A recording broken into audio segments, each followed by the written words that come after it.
Hi, this is Steve Stock with CoachAndTeachBaseball.com. I'm here today. We finally have nice weather here in the Midwest. We've been through a brutally cold winter, and when we finally get a warm day, I had to get outside and send a message to you, the parents and coaches that are watching these videos.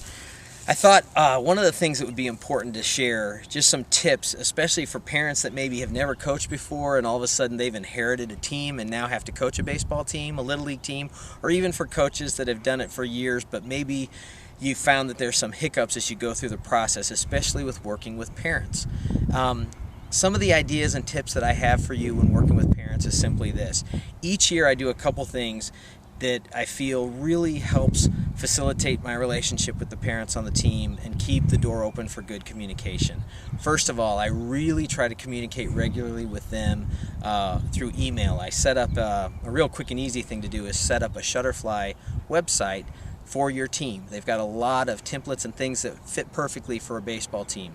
But the other thing that I do is I typically set up shop at a Starbucks or something like that early in the winter, in January, midwinter in January, and I'll have each family come in for 30 minutes. I'll go over the expectations of the team. I want to hear their thoughts for their son and what they want to gain from the season and what they're hoping to have happen. I also lay down the rules. That's where I let them know about my desire to not have parents in the dugouts during games. I want a real positive atmosphere. Those little leaguers want to impress their parents so badly, and we've all seen the situations where parents are in the field and they start yelling at their kid or they're coming up to them and going crazy. In a game like baseball, that little guy has to focus, okay? So when I have those parent meetings, I kind of lay it down right away and say, we're here all together, but I need your support and I need you to stay upbeat with your child. Let the coaches do the coaching on game day.